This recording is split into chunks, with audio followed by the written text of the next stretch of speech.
thanks for joining me for another edition of Unusual Guitars of Yesteryear. I'm Scott, and this is about a 110-year-old Parlor guitar we're thinking. I mean, we don't know exactly what it is. And the owner of the guitar was somewhat confident it's in the family of Oscar Schmidt.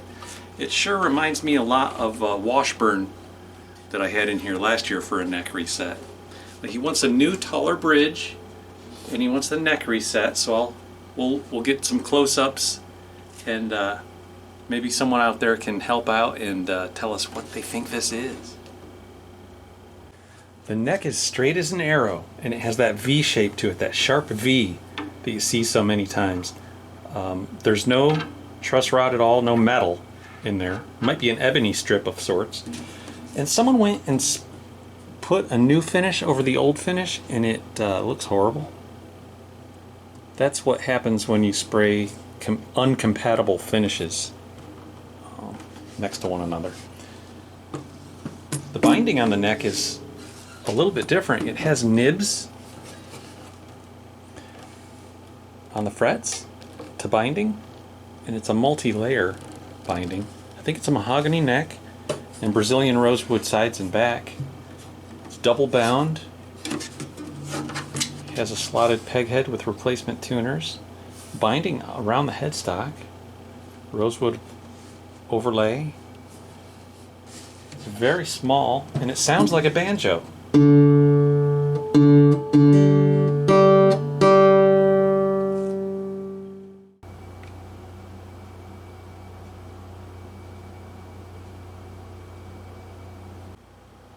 Sometimes you can tell by the sound hole rings who made it, and the binding sometimes can tell you. Was the fretboard replaced? Did someone try to remove the neck at some point? Look at that. Maybe the neck has been reset. The string action here at the 12th fret, which is the neck to body joint, is 7/64ths on the bass string and 6/64ths on the treble high E. And he wants to get a little taller saddle, so yeah, neck reset is in order. The relief, there is none. It's dead flat, maybe 1/1000th of an inch relief. It's a super dead flat neck. No adjustable metal truss rod, and it's still flat as a pancake because of that V shape. V shape is really strong.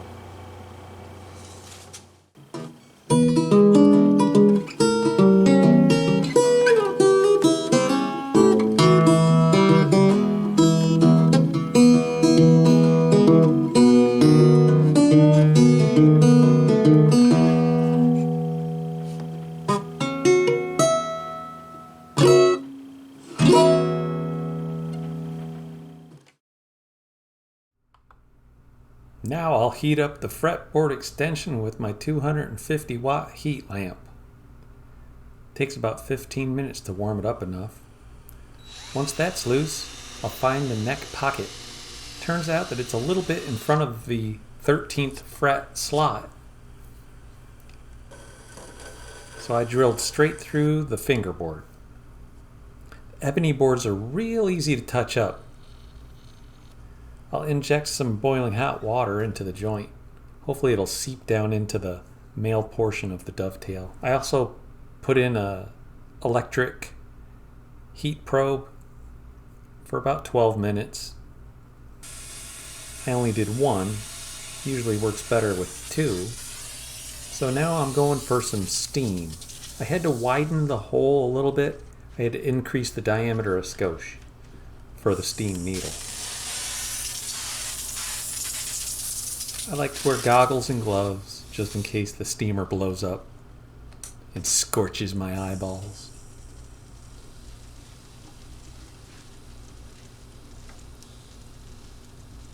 After a little while, water starts dripping from the edge of the heel, and you know it's time to tighten the screw. Give it a few wiggles and it pops loose.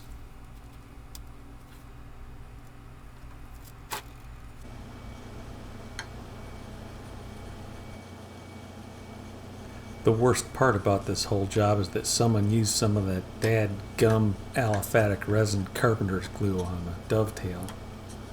Look how rubbery it is. The stuff does not hold up to tension.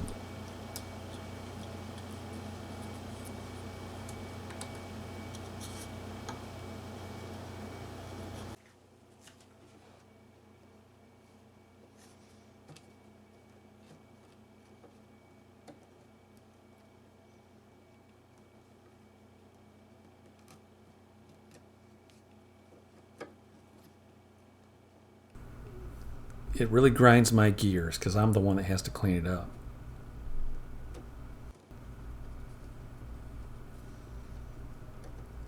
Another thing I'll say about this whole process is that I'm getting the feeling this guitar is a Supertone. They used to make them for the Sears and Roebuck catalog. Back in the 20s and 30s, they had guitars in the catalog. Printed catalog, man. It was a big old whopper. It was like the Yellow Pages. It was a book. Look at this crap.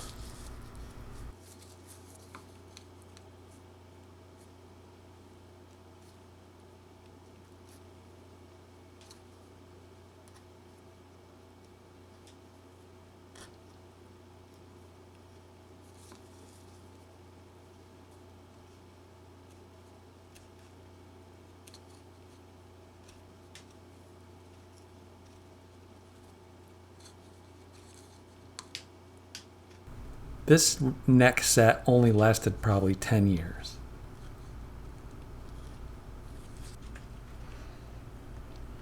Now I'm going to chisel off the old shim, and then we're going to take a look right where my chisel is, right above, up towards the pointier part of the dovetail. There's a whole bunch of missing wood from the dovetail, missing mahogany wood from the first neck reset.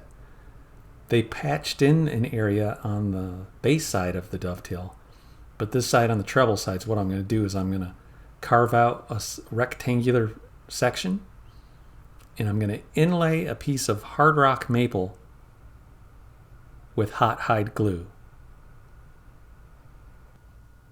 Now, even though this is a cheap guitar that sold for $30 in a Sears catalog 100 years ago, I'm going to treat it like any other guitar. Here's the hot hide glue.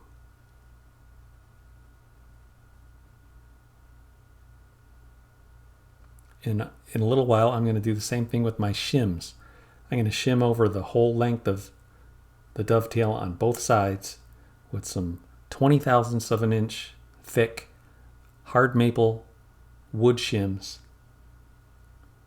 so that I get a nice tight fit inside of the neck pocket, or the neck block.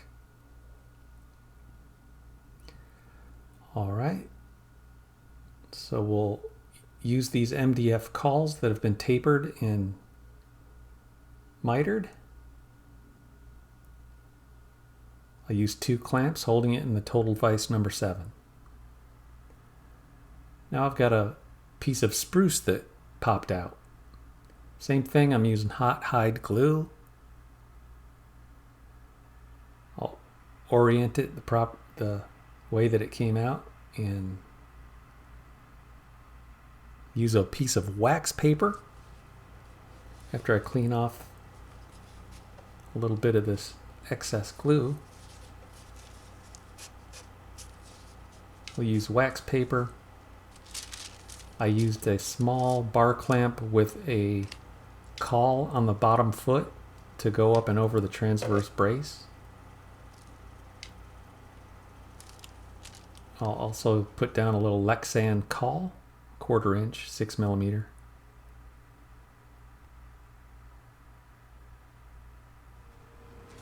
Now I'm going to mark off 1 millimeter from the edge of the heel. I don't have an exact amount predetermined on how much I'm going to remove from the heel to reset the neck at the new angle, because I'm making a new bridge for this guitar. It's going to be higher than the old one. It's going to have a bone saddle instead of that fret wire for a saddle. So 1 millimeter's usually a good guess for a neck reset. First I'll chisel, and then I'll sand with a sanding block while the neck is off the body in the vise. And after I've done that to both sides, meaning the bass side and the treble side, I'll put the neck on the body and pull some sandpaper strips through while pressing down on the neck and hopefully marry the two pieces together so there's no gap from the outside.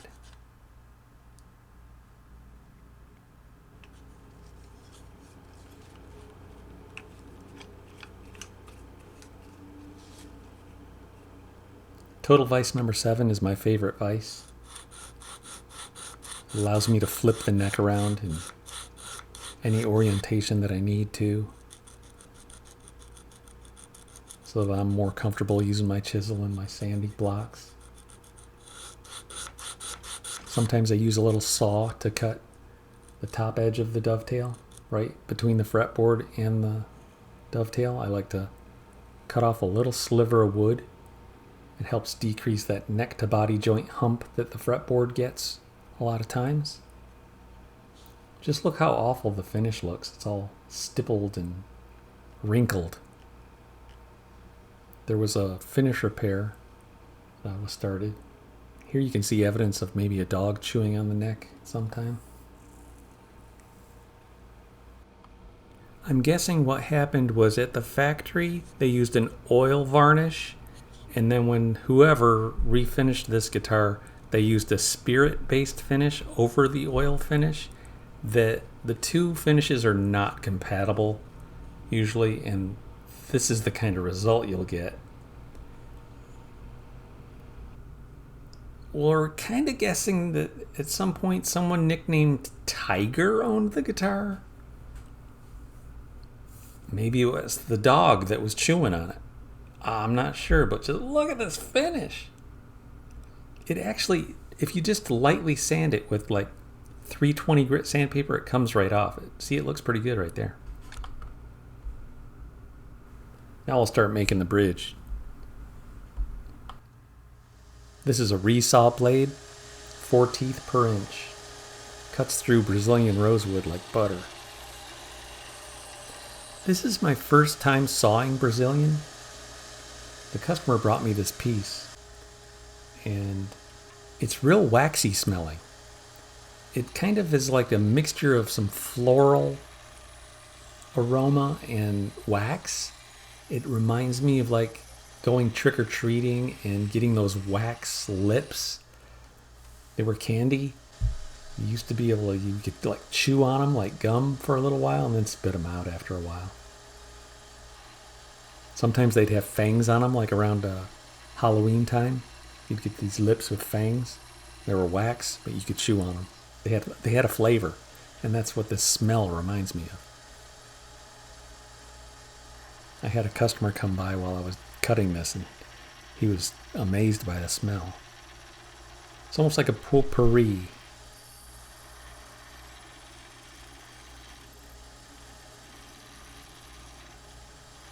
I don't even need to set up a fence for these rough cuts because I'm going to use my belt sander.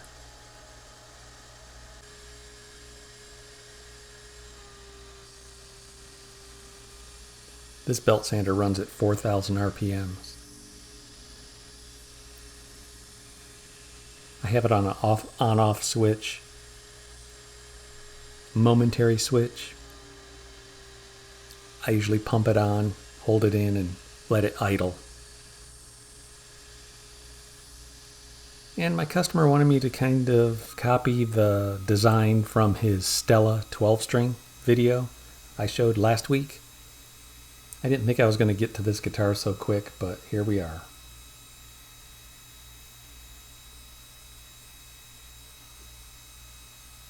Alrighty, here I got her in the Proper's guitar workstation from Total Vice.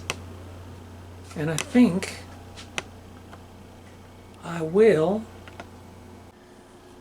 So it's a good fit as far as the shape of the bottom, but I think the top is about right where I'd want it here, because the action is just where I'd like it, right about 6/64, something like that.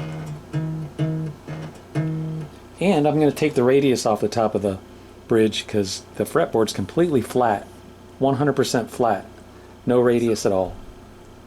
So I can take that right off. Now I'll start the shimming process. I use 20 thousandths of an inch hard rock maple shims from Stumac.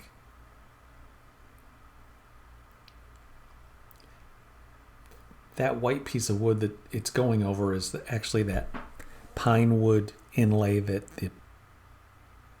on the treble side, and on the bass side's that little maple inlay that I did.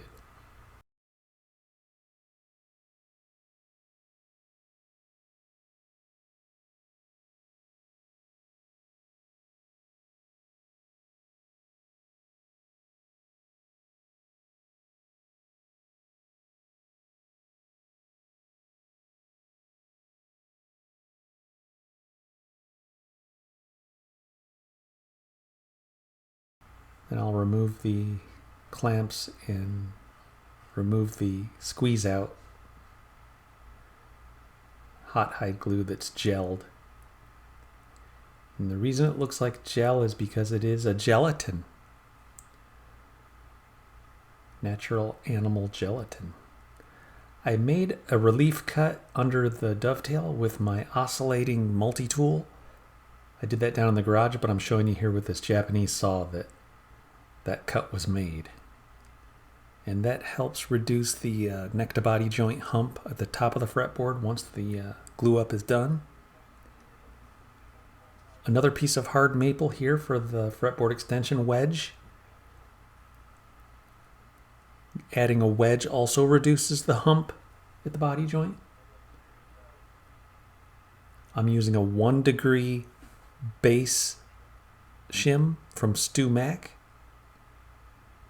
It's the unshaped base shim, 1 degree. I'll add a little HHG to the tongue. Slap the maple right down on there. Make sure it's centered. I'll put a little piece of wax paper here and an MDF caul.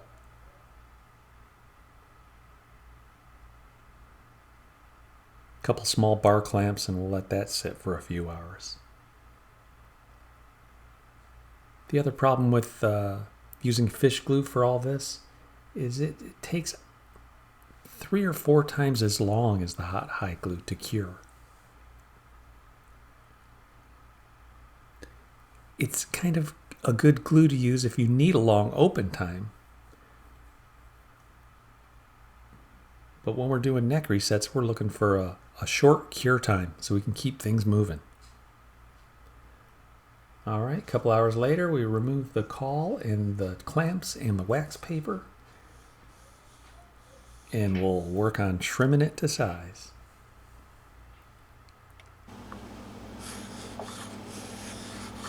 I've never seen such tight little curls before in my life.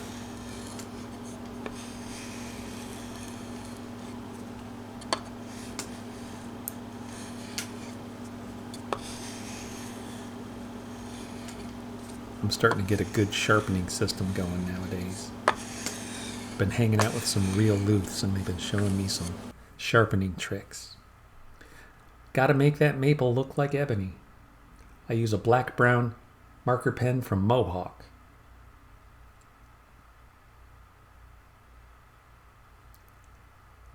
And then I'll use the Glue Boost Fill and Finish Ultra Thin on a lip brush. It's a little foam brush, disposable. I'll accelerate that to cure instantly, and it looks like we need to sand it off and do one more application of the black-brown pen. You could see the maple still, a lighter color. But after that second application, it is unnoticeable. Absolutely can't tell that there's a wedge there. And then to get the gloss off of it, I use a Scotch Brite Gray. Dull it down, dude. Dull it down. Now we're ready to glue it on the body. More HHG, hot hide glue. I need to get some glue under that where I made the relief cut. So I'll grab a feeler gauge.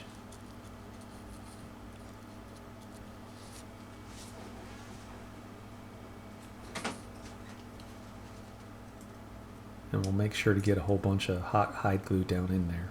Don't want a gap. The clamps should squeeze it together nicely.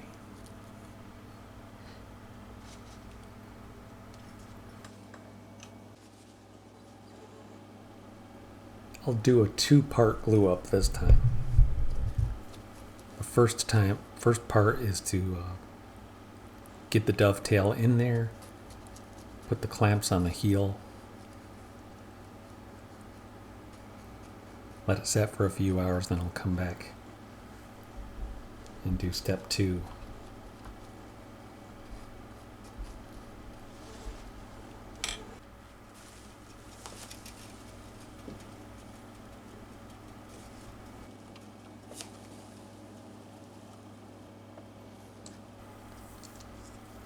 This workstation that's holding the guitar right now is called the Propper's Guitar Workstation. I bought it from Total Vice. And then those arms that are holding down the body of the guitar, those you can get those on the Luth Tool website. It's a new website where Luth Group members can sell their 3D printed designs directly to the public. Luth Tool, LOOTHTOOL.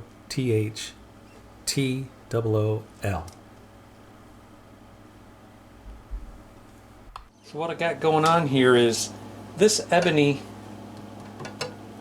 tongue is not very flexible, and I didn't feel good about gluing it all at once, the dovetail and the fretboard extension. So I let the glue cure for 2 hours. I flipped these clamps over to get the handles out of the way, protect the wood with some sheet metal and aluminum foil on cardboard, and I'm gonna let this warm up real good till it starts smoking even, and then I'll get some glue down in there and I'll clamp it right down to the soundboard.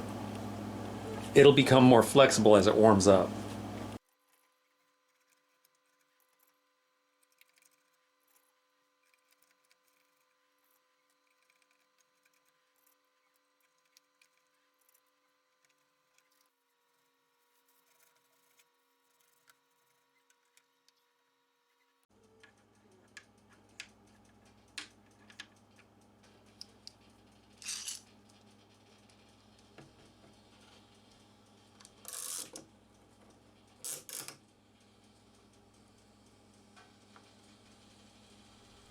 Anyways, guys, let me know what brand of guitar you think this is. The binding on the bottom, I don't know, it seems to kind of match the fretboard binding. It seems like it was all, I don't know, it's weird, because if it was a Oscar Schmidt or a Supertone, it seems like the fretboard would have rotted by now, and this would be a replacement fretboard, because it is a good quality ebony fretboard, but I mean, it has the nibs on the edges of the binding where the frets meet them, or remnants of nibs somehow, I don't know. But the frets are sort of teeny tiny little banjo wire frets. It's a great mystery. Maybe a lot of different people have worked on this guitar over the years.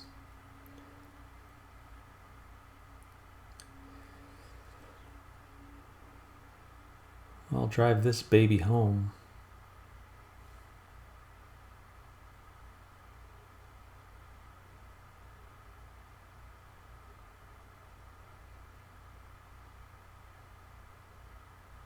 Remember, there was a hole that I had to drill straight through the ebony to stick the steam needle down in there through the fretboard into the dovetail joint. I had to touch that up with a little bit of dust and CA glue. Flat tops. Very interesting choice of strings. I kind of like them. I've only put them on like 3 guitars now. And as you'll hear in a second, they've got a real sound to them. Something real kind of chalky, kind of throaty, and really nice, really different. Especially for finger style. You can really hear your right hand, the skin hitting each string. Well, let's give it a listen.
If this is your first time checking out these flat top strings, they're their own thing. They've got a texture to them. Very throaty, very nice. I mean,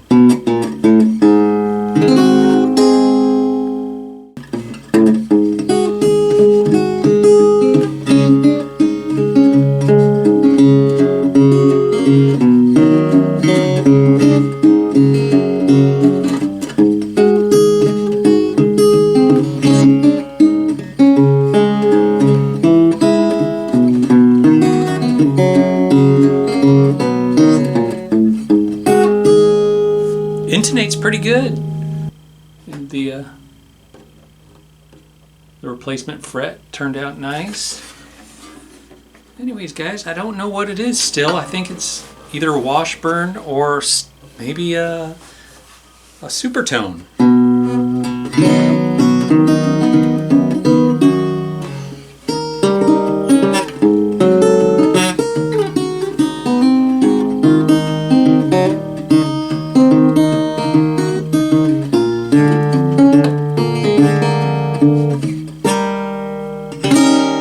Thanks for hanging out.